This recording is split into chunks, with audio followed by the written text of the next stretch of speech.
Ok les amis, bon là on peut le dire, hein, c'est la nuit. C'est la vraie nuit. C'est la vraie nuit, il est 22h15. Nous sommes en partance pour Terra Botanica, pour Terra Nocta même. On va se faire une petite nocturne ce soir. Sans les enfants. Sans les enfants, nous sommes que tous les deux. Nos trois enfants sont actuellement déposés et en relais colis. Voilà, on les récupérera ultérieurement. Nous avons 13 jours pour aller les récupérer. Voilà, 13 jours ça va. Elle rentrait pile poil dans la petite caisse du locker. C'est le locker de Mondial Relais, on les a mis dans la petite boîte. Voilà, on et les ça a. passe. Ça on passe. a donné le bain. On en a mis 2 dans le même et 1 tout seul parce que 3 ça passait pas. On est très noir là, on était beaucoup plus lumineux tout à l'heure. Et ça ne va plus du tout, nous avons disparu. À plus. Et on arrive sur la voie rapide, en fait il n'y a aucune lumière. Ah bah si, regarde. Ah bah si. Ah mais c'est parce qu'on était dans un... Bon, on était dans un... Ah ça y est, on nous voit. Donc voilà, nous sommes partis. Donc on se retrouvera plus tard, peut-être. Voilà, je ne sais pas, peut-être tout à l'heure. Bien sûr. Nous sommes à Terra Botanica. Et là, juste après, il y aura du spoiler, il y aura des images de la soirée. Et si vous voulez pas regarder, vous regardez pas. On va vous mettre des petites images pendant 2 minutes de Terra Nocta. Et puis ensuite, on se revoit après. Voilà.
Ça va? Ça va?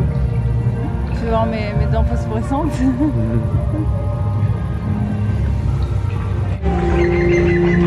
On n'a pas les fleurs sur le parce qu'elles sont dans l'autre sens. C'est de l'autre côté en fait. C'est derrière. C'est ça.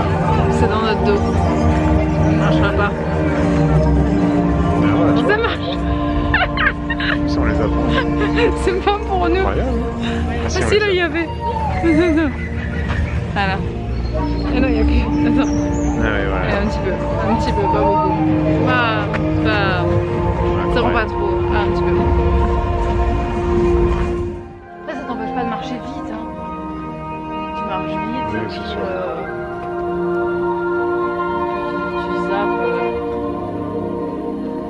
On est tout jeune. Tout jeune? On est tout jeune. On est tout jeune. Comment on est tout jeune? Tout jeune aussi, t'as raison, effectivement. Effectivement. Sûr, c'est bon, Hugo? Arrête!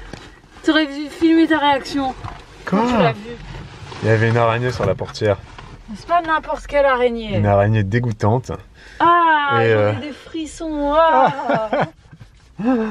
On est sur le parking, comme vous pouvez le voir. Le parking est vide. Nous sommes parmi les derniers à quitter. Cette vitre est absolument pas sale. Hein. Oh, faut qu'on mette le robot. Faut qu'on mette notre robot sur ça. La vitre est propre, hein. Taisez-vous dans les commentaires. Mais qu'est-ce que je veux dire? Donc il y avait une araignée sur la portière. Non, alors il faut savoir qu'on a Elle une était araignée dégueulasse, qui vit dans ce rétro ici, côté passager, depuis plusieurs mois maintenant. Ouais, c'est vrai, hein. Elle est là depuis tellement longtemps. Elle tisse sa toile toutes les nuits. Toutes les nuits, elle tisse sa toile ici, qui fait voilà, du rétro jusqu'à la fenêtre. Tous les matins, je l'enlève, mais je la vois jamais.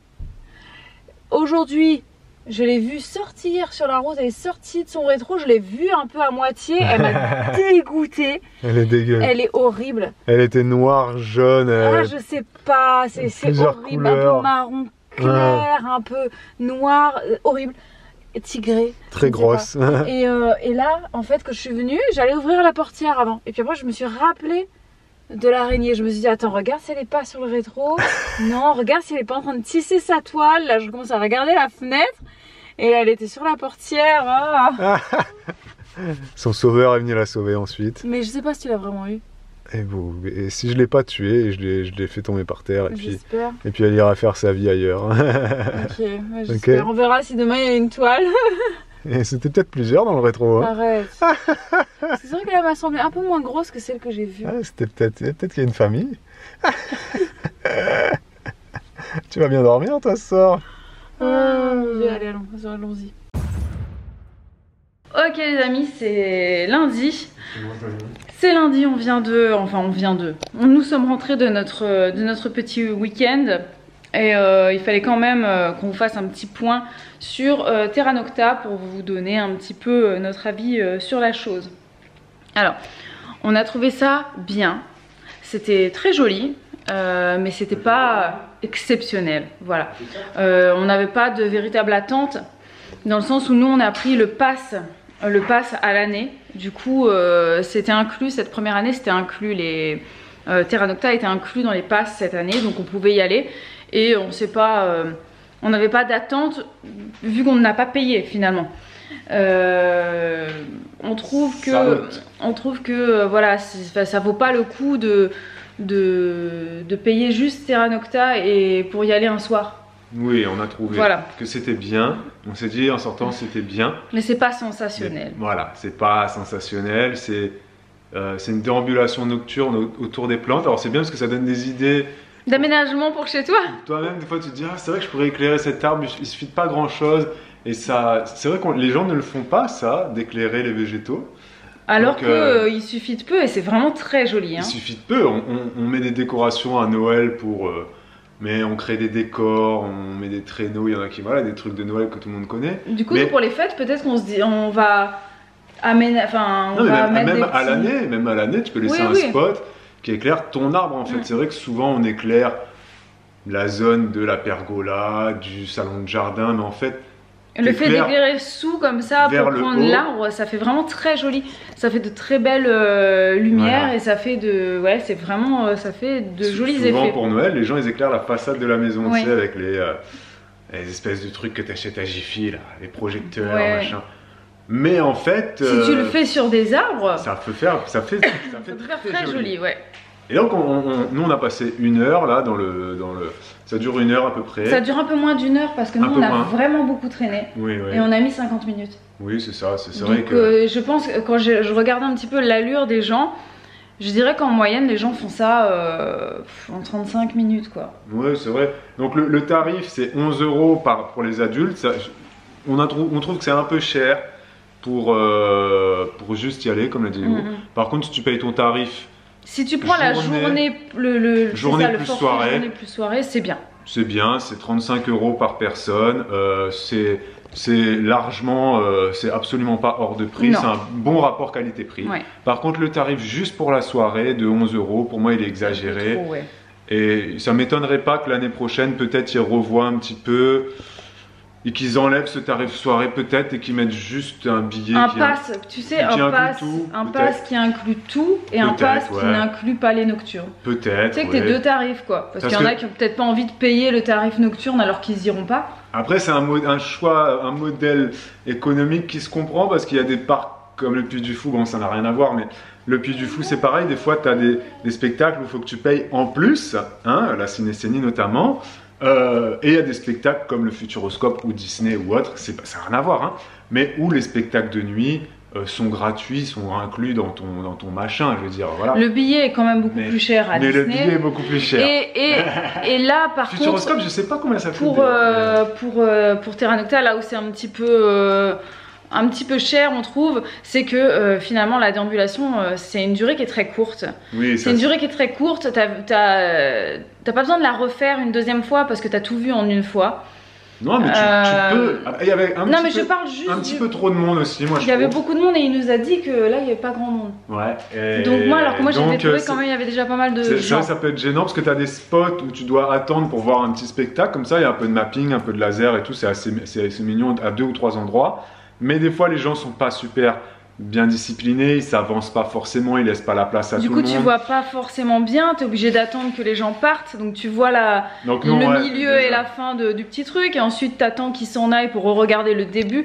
Donc voilà, ça se goupille pas toujours très bien dans ce sens-là avec les gens. Première année, si vous avez le pass, franchement, ça reste quand même c'est assez ambitieux d'avoir fait ça, parce que c'est pas facile à faire de créer un spectacle lumineux. Il y a des choses qui sont très jolies. Il y a des entreprises spécialisées qui manient très bien les lasers, les vidéoprojecteurs, les projecteurs, voilà, tout ce qu'il faut pour faire un spectacle son et lumière.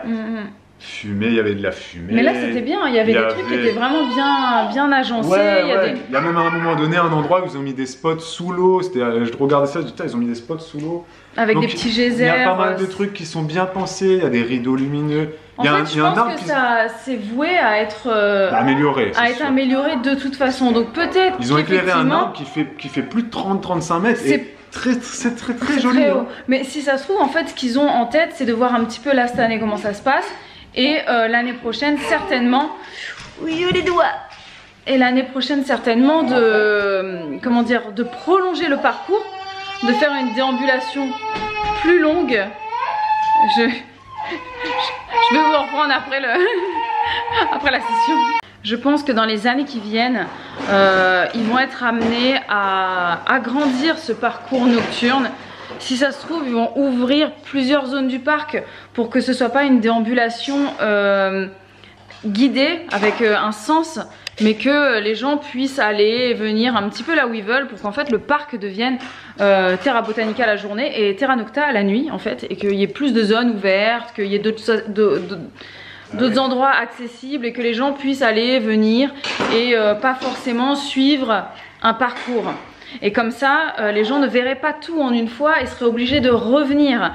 Et voilà, et si ça se trouve, ça va devenir, il y aura une formule nocturne en fait. Ouais, c'est vrai, t'as raison, ça peut être bien parce que c'est vrai que là c'est un parcours unique. T'es obligé de suivre et nous on n'aime pas suivre en fait. C'est ça que ça nous dérange, on n'aime pas suivre la foule, on n'aime pas les circuits organisés, on n'aime pas, désolé pour tous les guides touristiques, mais les visites guidées avec des groupes. On n'aime pas les visites guidées, on n'aime pas. Voilà. Là, c'est pas une visite guidée, mais c'est juste un circuit. C'est un circuit, donc tu peux pas sortir du circuit. C'est balisé. C'est balisé, donc. Il y a des cordes et voilà, tu peux pas aller n'importe où. Si t'es à côté de gens qui sentent pas bon, bah. Tu restes quand même avec eux tout le long du truc, sauf si. Là, on n'a pas fait ça, on s'est arrêté, on a attendu. On a attendu que certains passent. Mais c'est vrai que. Véridique, il y en a qui sentaient pas très bon. C'est vrai. Après, c'était la fin de la journée. S'ils étaient à Terra Botanica toute la journée. Il a fait ils avaient marché 10 km et qu'ensuite ce qui est vrai, c'est là où c'est compliqué, c'est qu'en fait Terra Botanica est ouvert donc jusqu'à 19 h en ce moment. Ensuite il y a un temps mort finalement où les gens ils mangent certes, mais ensuite il faut attendre 22 h 30 pour la première nocturne. Donc bon, c'est vrai que c'est pas... Voilà, ils sont en rodage, hein, mais je pense que ça c'est voué à s'agrandir et que véritablement les gens puissent aller où ils veulent et revenir un autre soir pour faire des zones qu'ils n'ont pas vues. Voilà. Je pense. Enfin, si c'est pas le but, écoutez, faites-le. Donnez-nous les clés du parc. Voilà, parce qu'on a beaucoup d'idées, hein, donc voilà. On peut le gérer si vous voulez. Dites-nous, voilà, on pourra briefer ensemble. Je voulais faire un petit coucou, un petit merci à 2 abonnés en particulier. On fait jamais ça, hein, parce qu'après ça crée des jalousies. Mais moi, pourquoi tu me cites pas? Non, c'est bon. Non, mais là, il fallait absolument que je le fasse. Pourquoi? Parce que là, c'est l'été. Que l'été dernier, on n'était pas avec vous en vlog. Là, on est avec vous. Donc, effectivement, c'est une routine différente. Et vous êtes très nombreux à dire merci de continuer les vlogs cet été. C'est vraiment super. Ça nous avait manqué l'été dernier. Donc merci à vous, merci à tous ceux qui commentent, qui regardent les vlogs, qui regardent les replays de live, etc. sur la chaîne Juliana et Julien. Merci à tous ceux qui sont là sur les lives, en direct, sur Twitch. Mais là, je voulais citer 2 abonnés. C'est Lexi7. Lexi7, elle s'est fait un marathon de vlog. C'est pas la seule, hein. Vous êtes très nombreux à vous faire des marathons de vlog et à mettre des petits commentaires en disant j'ai 1 mois de retard, j'ai 3 semaines de retard, j'ai 4 mois de retard, je me lance dans le marathon. Pas question pour moi de louper un seul épisode. Je vais trouver le temps. Vous êtes très nombreuses et nombreux à rattraper les vlogs et à le dire en commentaire et à me dire voilà, je me lance dans le marathon. Juju Baby, c'est franchement très souvent qu'on a ce type de commentaires et ça fait super plaisir. Mais là, pourquoi est-ce que je cite Lexi 7 parce que elle a pareil, elle a mis son petit commentaire, bah c'est parti, je commence mon petit marathon. Sauf que elle a commenté et elle va peut-être continuer à le faire. Je sais pas si elle a fini le marathon, j'ai pas vu. On est très en retard dans les commentaires là. Elle a commenté tous les vlogs. C'est-à-dire qu'à un moment donné, j'ai ouvert la page de commentaires, il y avait Lexi 7. J'en avais 20. J'en avais 20. 20 à la suite. C'est-à-dire que 20 à la suite. C'est-à-dire qu'elle a mis 20 commentaires, tac, tac, tac, sous chaque vidéo. C'est rare qu'on ait ça. Et il y en a d'autres après. Parce qu'après, il y a d'autres commentaires qui sont intercalés, etc. Nous, on voit tous les commentaires. Sachez-le, on vous l'a déjà dit. Hein. Vous pouvez commenter les vidéos sur Juliana et Julien de 2012. Les toutes premières séances de fitness. Vous mettez un commentaire, on le verra. Faites le test, vous allez voir. On le verra, hein, sachez-le. Et je voulais aussi citer une autre abonnée qui s'appelle, son pseudo s'intitule Zanana972. Donc tous ceux qui viennent du 972 se reconnaîtront. Zanana972, elle n'a pas vu nos vlogs depuis 1 an. 1 an. Elle a 1 an de retard et elle rattrape tout. Elle rattrape tout. Je ne sais pas si tu vas commenter tous les vlogs depuis 1 an, mais là, depuis qu'elle a commencé son marathon, c'était hier, il y a 23 heures, eh ben, elle a déjà mis 6 commentaires. Voilà, sur 6 vlogs différents. Et des fois, elle en met 2 par vlog. Enfin, ça dépend, voilà. Donc, merci à tous ceux qui commentent, bien évidemment. Mais là, je voulais faire le petit coucou à ces deux-là parce que bah, ça nous fait toujours plaisir, les marathons comme ça. Vous rattrapez, vous passez votre journée avec nous. Vous êtes en vacances, vous nous écoutez en fond sonore ou attentivement, vous regardez aussi. Bref, ça nous fait super plaisir. Donc merci, vraiment, merci. Et on va rester dans le sujet. Je voulais répondre à une question du jour. Bonjour de Léa Pain20. Je vais la faire moi parce que c'est une question d'ordre technique. Elle nous dit, vous évoquez souvent plusieurs sujets dans vos vlogs. Si on répond du coup en plusieurs commentaires pour répondre un peu aux différents sujets qu'on évoque dans nos vlogs, est-ce que ça aide au référencement? Ou si c'est la même personne, le même pseudo qui met plusieurs commentaires, hein, est-ce que ça change quelque chose ou pas? Donc, moi, après, avec les petites recherches que j'ai pu faire, clairement, le nombre de commentaires sous un vlog, sous une vidéo YouTube, aide au référencement. Le nombre de pouces aussi aide au référencement. Ensuite, c'est pas non plus une formule magique. Je veux dire, c'est pas ça qui va nous faire passer à 300 000 vues ou à 30 000 vues sous nos vidéos. Et de toute façon, on n'a pas envie de ça. Nous, on est très bien avec nos vues actuellement. Si on en a plus, ça sera très bien aussi. Si on en a moins, c'est pas grave. En gros, nous, maintenant, on est totalement détaché de ça. Ça fait plus de 6 ans que maintenant, on s'en fiche un petit peu de tout ça. Et donc, quand on vous dit, mettez des commentaires sous les vlogs, c'est oui, hein, oui, bien évidemment. C'est parce que pour le référencement, pour jouer à ce petit jeu avec YouTube, aussi et surtout parce qu'on aime bien avoir un retour sur ce qu'on propose. C'est comme quand on donnait donnait nos cours de salsa sur Twitch, on vous disait tout le temps, mettez des commentaires, racontez-nous des trucs, parce que sinon on n'a pas de retour, on ne sait pas ce qui se passe, c'est difficile pour un professeur de danse, tu vois. Super Olivia, merci beaucoup, fais voir, attends, donne, voilà, c'est ma fille. Et donc, pour revenir sur cette histoire de commentaires, ce qui est important, d'après YouTube, d'après les petites recherches que j'ai pu voir sur l'algorithme, c'est que si toi, Léa, tu mets 10 commentaires sous un seul vlog, ça sera mieux, effectivement, que si tu en mets un seul. Voilà. C'est comme ça que l'algorithme fonctionne, c'est un robot. Plus il voit qu'il y a de commentaires, plus il voit qu'il y a d'interaction, plus il va se dire « Oh, cette chaîne intéresse les gens ». Et donc, elle va un petit peu mettre nos vidéos un peu plus en avant. Et ça nous permet de gagner des nouveaux abonnés. Parce qu'il y en a qui partent, il y en a qui arrivent, il y a des nouveaux qui débarquent là depuis peu. Il y a des nouveaux abonnés qui nous ont découvert cet été. Et il y en a qui nous ont oubliés, qui sont revenus, comme Zanana972, etc. Bref, on a un panel d'abonnés, multiples et variés. Et vos commentaires aident clairement. Hein. Voilà, une vidéo sans commentaires, ça marchera beaucoup moins qu'une vidéo avec beaucoup de commentaires. Et même l'algorithme YouTube dit que les commentaires qui prouvent qu'une vidéo plaît, c'est un commentaire où tu vas avoir des mots positifs dedans. Voilà, super, bien, Les smileys pouces, les smileys j'aime, les smileys cœur, clin d'œil, bon bref. C'est débile, hein, mais c'est comme ça. Les commentaires positifs, eh ben, le robot il aime bien. Et il va se dire, oh c'est une famille intéressante celle-là, pourquoi on la proposerait pas à d'autres gens dans les suggestions YouTube? Faisons-le petit robot. Et voilà, ça peut. Voilà. Après il n'y a rien d'obligatoire. Vous en sentez pas obligé, hein. Vous n'êtes obligé de rien ici, hein. Mais si vous le faites c'est mieux, et c'est cool. Mais si vous le faites pas, c'est pas grave non plus. Elena. Bibou, elle a acheté 3 costumes de sorcière sur Vinted. Voilà. Bibou achète depuis qu'on est sur Vinted. Ben. On va essayer d'échanger. Attends, Olivier, on va essayer. Tu vas essayer le violet et Emi va essayer le orange. Pourquoi le violet est plus grand, tu trouves? Ouais, j'ai l'impression. Tu vas me transformer en quoi? Au niveau des tailles, c'était un petit peu approximatif. Un sorcier, ok. Alors pourquoi est-ce que Bibou elle a choisi de prendre des costumes de sorcière? Parce que en ce moment les filles elles arrêtent pas de préparer des soupes, de préparer des potions dans le jardin, mettre des feuilles, elles mettent des branches, enfin elles sont vraiment dans un mood là. Donc voilà, elle s'est dit je vais prendre 3 costumes de sorcière. Elle les a pris sur Vinted. Je vais essayer de raisonner Bibou pour pas qu'elle nous fasse un magasin de farce et attrape à la maison. Parce que c'est vrai que sur Vinted, quand tu cherches bien, tu peux trouver plein de trucs pas chers.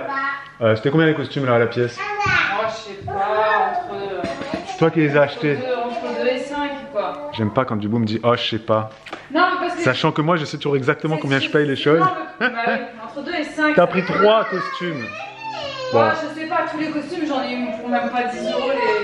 Oui, c'est vrai que ça coûte rien, Après Bibou elle a fait une grosse commande sur Vinted pour s'acheter des robes aussi et en même temps des costumes, etc.